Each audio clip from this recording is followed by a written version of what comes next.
नमस्कार, face to face Madhya Pradesh में आप सभी दर्शकों का बहुत स्वागत है। मैं हूं आपके साथ राहुल सौमित्र।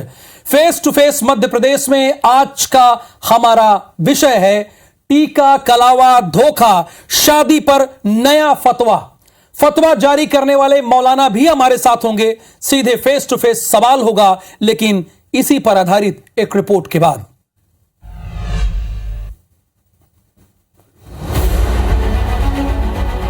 पहचान छिपाकर शादी नाजायज, लव जिहाद नया फतवा नई बहस। ऑल इंडिया मुस्लिम जमात के अध्यक्ष मौलाना शहाबुद्दीन रिजवी ने बरेली के दरगाह आला हजरत से नया फतवा जारी किया है। इसके मुताबिक टीका लगाना, कड़ा या कलावा पहनना और पहचान छिपाकर गैर मुस्लिम से शादी करना नाजायज है। मुस्लिम जमात के इस फतवे का मुस्लिम संगठनों ने तरफदारी की है। उन्होंने ये भी कहा है कि लव जिहाद जैसी कोई चीज नहीं, लेकिन इसे संघ और भारतीय जनता पार्टी एजेंडा बनाती रहती है। फतवा जारी हुआ है। इससे पहले मुल्क के अंदर कई बड़े इस्लामिक स्कॉलर्स का ये बयान आ चुका है। निकाह हिंदू का या मुसलमान का होता ही नहीं। मुसलमान का निकाह सिर्फ मुसलमान से होता है। एक बात, हिंदू बना लिया या मुसलमान बना लिया या कोई और मजहब बदलवा लिया शादी के लिए सिर्फ, तो वो भी इस्लामी रूह से ठीक नहीं। हमय्यम ये कभी नहीं मानती कि धर्म की पहचान छुपाकर कहीं न कहीं पूरे देश में जो लोग हैं वो धर्म के नाम पर अपना नाम छुपाकर एक दूसरे से शादी करते हैं। बात मजहब की निकले और मसला लव जिहाद का हो तो सियासी तपिश बढ़ना लाजमी है।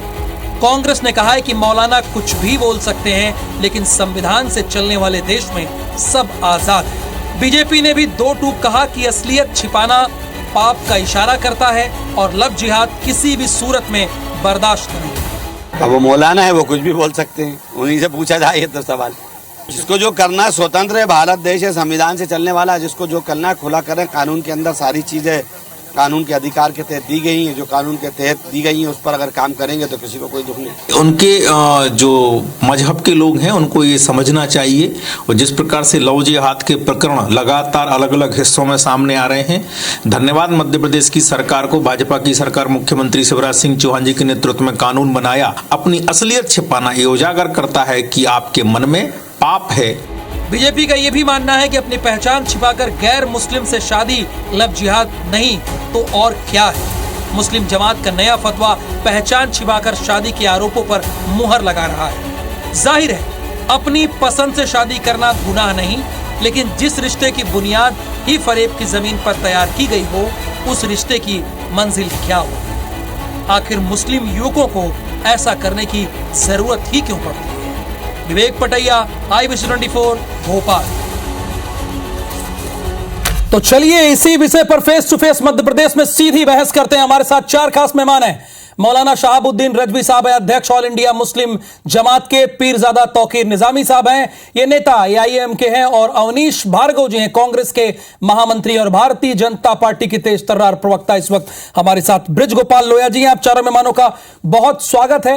लेकिन पहला सवाल मौलाना शहाबुद्दीन जी मेरा आपसे ही है, आपको यह फतवा क्यों जारी करना पड़ा, इसके पीछे क्या वजह थी? हमेशा मुसलमानों की मजहबी शरई नुमाइंदगी और रहनुमाई का काम करते हैं, और जब देखते हैं कि हमारी कौम के लोग किसी भी शरई मामले में रहनुमाई चाहते हैं या किसी रुख तरफ जा रहे हैं, गलत सिमत की तरफ जा रहे हैं, तो बहैसियत आलिम दीन हमारी जिम्मेदारी बनती है कि हम उनकी रहनुमाई करें, शरई रहनुमाई करें और मजहबी रहनुमाई करें। तो इस जिम्मेदारी को निभाते हुए यह हमने फतवा जारी किया है। चूँकि पूरे हिंदुस्तान में बहुत सारे ऐसे वाकयात हुए कि नौजवानों ने अपनी पहचान छुपा करके गैर मुस्लिम लड़कियों से अपने राह रस्म बनाए, ताल्लुकात बनाए। तो शरीयत की रोशनी में ये इस तरह काम करना जायज़ नहीं है। चूँकि इस्लाम एक दीन फितरत है और उस दीन फितरत ने अपने मानने वालों को अपनी एक पहचान, अपनी एक शनाख्त बताई है। तो उस शनाख्त और पहचान के तहत ही जो है वो हमें अपनी जिंदगी गुजारना है और हम लोग अपनी जिंदगी गुजारते हैं। और शहाबुद्दीन जी, चूंकि सर मैंने विशेष तौर पर आपको आमंत्रित किया है, लेकिन face to face Madhya Pradesh में हम लोग सभी को एक समान टाइम देते हैं, यानी शुरुआत में 1 मिनट, आगे आपसे बात करेंगे। आप बने रहिए प्लीज सर हमारे साथ। पीरजादा तौकीर निजामी साहब, देखिए मौलाना शहाबुद्दीन तो साफ साफ कह रहे हैं कि जो गलत रास्ते पर भटक जाए, गलत राह पर चले, उनको इस तरह की कंप्लेन मिली, शिकायतें मिली, इसलिए यह फतवा जारी किया गया है। लेकिन मैं देख रहा था आप तो कह रहे थे कि लव जिहाद जैसी कोई चीज है ही नहीं, आप तो डिनाई कर रहे हैं सीधे।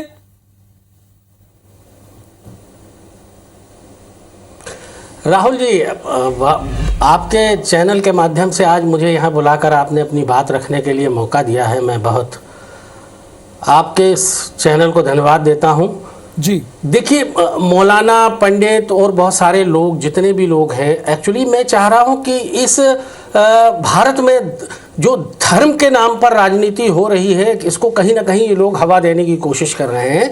मेरा मानना है कि पेट्रोल महंगा हो गया है, अभी होली त्योहार पर रसोई के गैस बढ़ गए हैं, किसान परेशान, नौजवान परेशान, लोग हैरान परेशान हैं। इस पर भी चर्चा, बातचीत होनी चाहिए।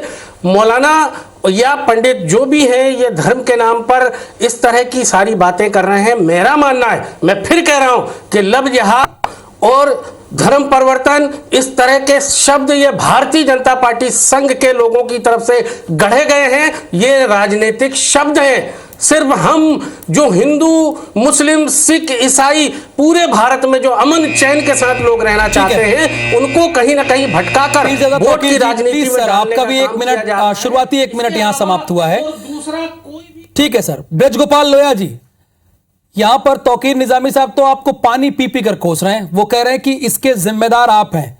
जब बात महंगाई, इस दूसरे विषयों पर होनी चाहिए तो बीजेपी ऐसे मुद्दों को उठा देती है।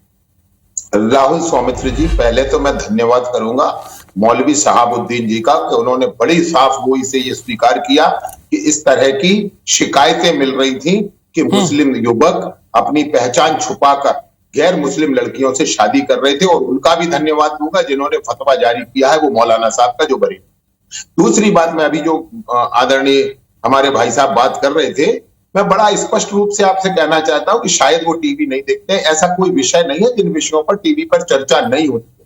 आज महत्वपूर्ण ये है कि ये जो फतवा आया है, ये 2 बातें सिद्ध करता है। एक तो इस बात को सिद्ध करता है कि ये बात आज मुस्लिम धर्मगुरुओं ने भी स्वीकार कर ली है कि इस तरह के मामले में हुए हैं, और जो हमारा आरोप था वो सच है। दूसरी बात, ये इस्लाम जो है, ये इस्लाम में जो आवश्यक शर्त है कि कलमा पहले पढ़ना चाहिए। मैं आपको ऐसे उदाहरण बता सकता हूं, नाम सहित बता सकता हूं कि जिनको कलमा पढ़ना नहीं आता है, उनके भी निकाह पढ़वा दिए गए। तो ये बड़ा दुर्भाग्यपूर्ण था, परंतु आज ठीक है सर, आपने बहुत इंपॉर्टेंट अपनी राय रखी है। ठीक है, मैं आगे आपसे सवाल करूंगा, लेकिन अवनीश भार्गव जी, आप ये कह रहे हैं, आपके एक विधायक हैं, वो कह रहे हैं कि वो मौलाना हैं, कुछ भी बोल सकते हैं। अब उन्हें कंप्लेन मिली, शिकायत मिली, उस बिहाफ पर उन्होंने फतवा जारी किया, तो आप कह रहे हैं कि वो कुछ भी बोल सकते हैं। इसके पीछे की वजह क्या है, क्या मैं जान सकता हूं? राहुल जी, जिस तरीके का वातावरण देश में और प्रदेश में निर्मित किया जा रहा है, ये मेन मुद्दों से भटकाने की बात है। फतवा जारी करने की जहाँ तक बात है, तो मैं कह सकता हूँ कि भारत देश भारत के संविधान से चलता है। बाबा साहब अम्बेडकर ने और भारत की संविधान पीठ ने जो संविधान दिया है, जो व्यवस्था की, उसके अनुसार शादी ब्याह, मुस्लिम पर्सनल लॉ बोर्ड हो या हिंदुओं का बोर्ड हो, सब अपने तरीके से काम करते हैं। किसी को फतवा देने से मात्र ये नहीं कह सकते कि ये समस्या पैदा हो रही है। निश्चित तौर पे भारत के संविधान में ये व्यवस्था है, किसी को भी धोखा देना और धोखे से शादी ब्याह करना या लूटमार करना या उसके साथ गलत काम करना, उसकी सजा का प्रावधान भारत के संविधान में है, जो लगातार चला आ रहा है। भारत का संविधान 26 जनवरी 1950 से लागू हुआ है, उसमें पूरी व्यवस्था दी गई है। भारतीय जनता पार्टी लोगों को मुद्दे से भटका के आज, जबकि किसानों की समस्या है, किसानों के गेहूं पे आड़ा पड़ गया है, ओले गिरे हैं, भारी बारिश हुई है, उसका चना नष्ट हो गया है, उसकी अलसी मसूर नष्ट हो गई, उस मुद्दे पे लोग नहीं आ जाए, कहीं धरना प्रदर्शन नहीं कर दे। आपका समय भी यहाँ समाप्त हो रहा है, पहले राउंड की बात यहाँ समाप्त हो जाती है। इन मुद्दों पे पीरजादा तौकीर निजामी साहब, मेरा पहला प्रश्न आपसे यही है। देखिए, मौलाना जी की बात को भारतीय जनता पार्टी समर्थन दे रही है, उनकी बात को कह रही कि जरूरी था, ये हुआ है, तो हमारा काम यह भी है कि समाज में सामंजस्य बना रहे, आपस में लोग मिलकर काम करें। तो आप कह रहे हैं कि ये ठीक नहीं है, क्यों आपको ये ठीक नहीं लग रहा है? क्लियर आपका सवाल नहीं आ पाया, मेरे फिर एक बार दोहराएं। जो आपके मन में है वही बोलिए, समय कम है थोड़ा, मुझे मौलाना जी के पास भी जाना है।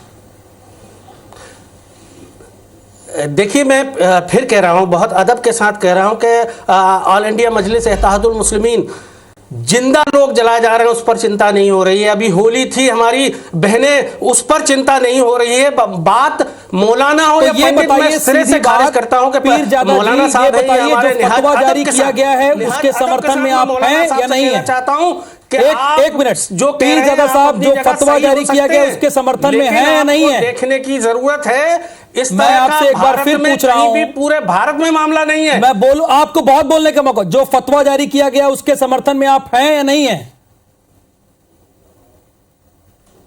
देखिए, जो फतवा जारी किया गया, मैं नहीं मानता कहीं भी धर्म को छुपाकर। आपस में जब एक बच्चा बच्ची किसी से फ्रेंडशिप करते हैं तो वहां हर हाल में ये खुलकर सामने आ जाता है। अवनीश भार्गव जी, जो फतवा जारी किया गया उसके समर्थन में आप हैं या नहीं है? किस धर्म का है? एक मिनट ना, पीरजादा साहब, दूसरे को बोलने का मौका दे दीजिए। ये सब एक मिनट ना सर, प्लीज, बिल्कुल मानने को तैयार नहीं हूं। पीरजादा साहब, इस तरह का कोई मामला आज 4 लोग हैं, बहस नहीं हो पाएगी ना। पंडित जी, बारी बारी से बोलिए। भारतीय जनता पार्टी के अवनीश जी, जो फतवा जारी किया गया उसके समर्थन में आप हैं या नहीं है?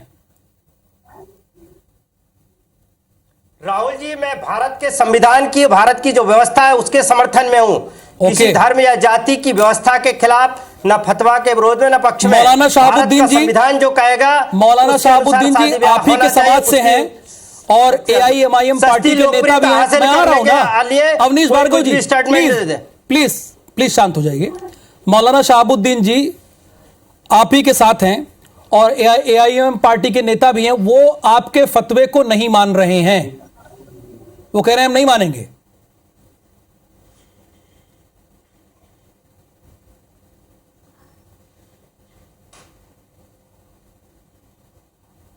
क्या मुझसे पूछ रहे हैं आप? जी जी बिल्कुल, आप ही से सर। अच्छा, देखिए, पहली बात यह है कि मेरा पॉलिटिकल किसी पार्टियों से किसी से कोई ताल्लुक नहीं है। ठीक है। और मैं आज तक किसी भी पॉलिटिकल पार्टी का मेंबर तक नहीं बना हूं जी। और मैं पॉलिटिकल पार्टियों के मंच पे नहीं जाता हूं, चूंकि मैं मजहबी आदमी हूं। तो मैं अपने मजहब के ताल्लुक से, मजहब के तहफ़्फ़ुज़ और उसके विस्तार के लिए मैं बातें करता हूं, एक बात। दूसरी बात यह है कि हिंदुस्तान में हम संविधान को मानते हैं, संविधान पर यकीन और एतमाद और भरोसा है। ये बात कहना कि हम फतवा नहीं मानते हैं, संविधान को हम नहीं मानते हैं, फतवा मानते हैं, तो ये सब तमाम चीजें फजूल की बातें। और ये भी कहना कि धर्म के नाम पे राजनीति कर रहे हैं, तो ये भी फजूल की बात है। मैं क्या नमाज पढ़ने का तरीका बताऊं किसी को, गुस्ल करने का तरीका बताऊं, हज करने का तरीका बताऊं किसी को, तो उस पर ये इल्जाम ये कैसे लग सकता है कि साहब मैं जो है वो राजनीति कर रहा हूं। तो ये मैंने जो है, जो समाज की एक समस्या है और एक जरूरत है, उस जरूरत, ठीक है, समाज की जो एक समस्या है, मौलाना शहाबुद्दीन ये कह रहे हैं कि समाज की जो एक समस्या है उस समस्या को दूर करने के लिए मैंने ये कदम उठाया है। मैं भी कोई संविधान के खिलाफ नहीं हूं, मैं भी संविधान को मानता हूं। पीरजादा जी वो भी ये बात कह रहे हैं, पर आप तो उनकी बात को डिनाई कर रहे हैं।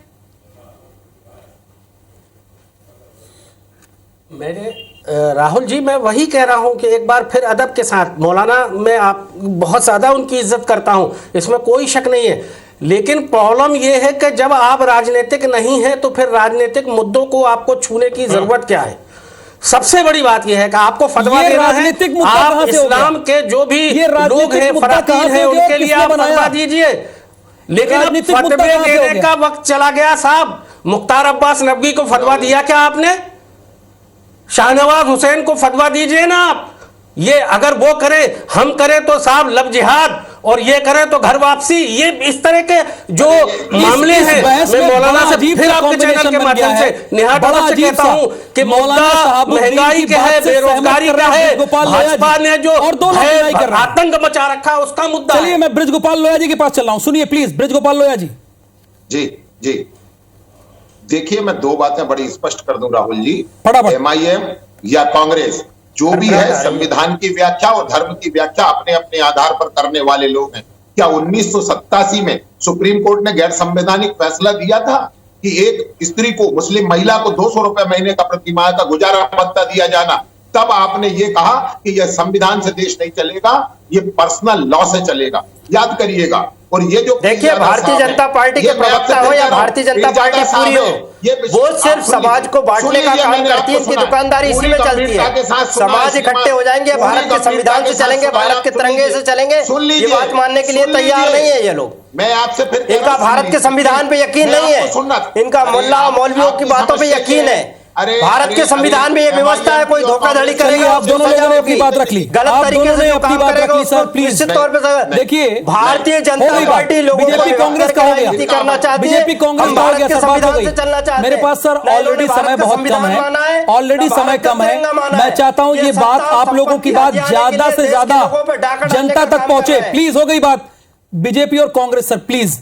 मौलाना शहाबुद्दीन जी, आप अगर आपका कोई फतवा नहीं मानता है, कुछ और है, टीवी का मुद्दा कुछ और है। अवनीश जी, टीवी मैं आपको फेस टू फेस मध्य प्रदेश की लिस्ट बना के दे दूंगा, फेस टू फेस मध्य प्रदेश की लिस्ट बना के दे दूंगा। रोज बहस होती है, महंगाई पे बहस होती है, हर बात पे बहस होती है, आपका पक्ष लेकर भी बहस होती है, दोनों का पक्ष लेकर बहस होती है, इसमें उलझाइए मत।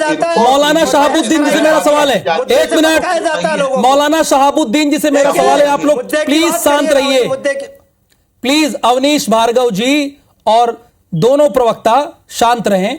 मौलाना शहाबुद्दीन जी, जब आपका कोई फतवा नहीं मानता है, आप ये बात बहुत सहजता से कह रहे हैं, विनम्रता से कह रहे हैं कि समाज की एक समस्या है, आपने उस समस्या को समझा, तब आपने फतवा जारी किया। तो क्या आपका कहना है, इसी पैनल में बैठे हैं वो इस बात को डिनाई कर रहे हैं, नहीं मान रहे हैं उस फतवे को? तो ये जो पैनल में बैठे हैं, मैं इनको और तमाम अपनी कौम के लोगों को कुरान शरीफ की एक आयत करीमा की तिलावत करके मैं बता देता हूं, और कुरान शरीफ की तिलावत के बाद में और अल्लाह के फरमान के बाद में फिर इनसे पूछिए कि मानते हैं नहीं मानते हैं। अल्लाह ताला कुरान शरीफ में इरशाद फरमाता है, वला तुनकिहुल मुशरिकीना हत्ता युमिनु। इसका तर्जमा यह है कि कुरान अपने अनुयायियों को यानी मुसलमानों के लिए हुक्म दे रहा है कि तुम गैर मुस्लिम औरतों से शादी मत करो यहां तक कि जब तक कि वो इस्लाम कबूल न कर लें। तो गैर मुस्लिमों से सीधे सीधे कुरान कह रहा है शादी करने से मना कर रहा है। अपने मुसलमानों से यकीन और इतमाद के साथ, भरोसे के साथ में कुरान ये हुक्म दे रहा है, सीधे सीधे हुक्म दे रहा है कि गैर मुस्लिमों से शादी मत करो। वला तुनकिहुल मुशरिकीना, अगर इस फतवे को नहीं मान रहे हैं तो मौलाना जी कह रहे हैं कि ये इस्लाम के खिलाफ होगा। पीरजादा जी, अब वो कह रहे हैं कि ये इस्लाम के खिलाफ होगा। या नहीं मानते हैं, ये फतवे की तौहीन कर रहे हैं, नहीं कर रहे हैं, गुनहगार हो रहे हैं फतवे की तौहीन करके। आप गुनहगार हैं। दरअसल क्या है, फतवा मेरी राय नहीं है, मैं अपनी तरफ से कोई बात नहीं कह रहा हूँ। फतवा दरअसल कुरान और हदीस की राय है, उनकी सही बात हो सकती है, सही बात है, मैं मान लेता हूं उसको, लेकिन आज भय का माहौल है, भूख का माहौल है, गरीबी का माहौल है। आज मौलाना जो लोग जिंदा जलाए जा रहे हैं, लिंचिंग में मारे जा रहे हैं, उसके ऊपर मौलाना आप फतवा क्यों नहीं दे रहे? आप उस पर क्यों नहीं बोल रहे हैं मौलाना? मौलाना, मेरा आपसे बहुत अदब के साथ निवेदन है कि आज जो लोग जिंदा जलाए जा रहे हैं उन पर कौन बोलेगा? मौलाना, उस पर भी फतवा दीजिए ना आप। या इस तरह के मुद्दे भारतीय जनता पार्टी या आपके मुंह से कहलाना चाहती है? आप कह रहे हैं इस तरह के मुद्दों को छेड़ने की आपको जरूरत क्या है? यही पूछना चाहता हूं आपसे। आप गुनहगार हो गए, आप फतवे की तौहीन कर रहे हैं, आप फतवे की तौहीन कर रहे हैं। फतवा क्या है? फतवा तो कुरान और हदीस का नाम है ना, फतवा शरीयत की परिभाषा का नाम फतवा है। हम अपनी तरफ से कोई बात नहीं करते। फतवे आना बंद हो गए, अब वो दौर नहीं रहा। भारत का मुसलमान जागरूक हो चुका है। आप जैसे बहुत सारे जितने भी फतवे आते थे, आपके कहने से वोट डालने को तैयार नहीं है। आप अगर भय आतंकवाद के खिलाफ बात नहीं करोगे, जो लोग राजनीति में मारे जा रहे हैं उनके खिलाफ बात नहीं करोगे, आप जब तक लोगों के घर गिराए जा रहे हैं बुलडोजर से, आप जब तक उस पर बात नहीं करोगे, मेरा यही मानना है आपसे। आप फतवा दीजिए, बराबर दीजिए, लेकिन सर बहस बहुत अच्छी हो रही है और उम्मीद है कि सोल्यूशन भी मिला होगा दर्शकों को। समय का अभाव है, इसलिए आप सभी से विदा लेने का वक्त हो गया है। मौलाना शहाबुद्दीन जी, बहुत धन्यवाद, आप विशेष आग्रह पर हमारे साथ जुड़े। पीरजादा तौकीर निजामी साहब, आपका भी धन्यवाद। अवनीश भार्गव जी, आपका। ब्रजगोपाल जी, सॉरी, आप प्रश्न सवाल कुछ आप बोलना चाह रहे थे, मैं आपको मौका नहीं दे पाया, समय का अभाव है, माफी चाहूंगा। धन्यवाद जुड़ने के लिए।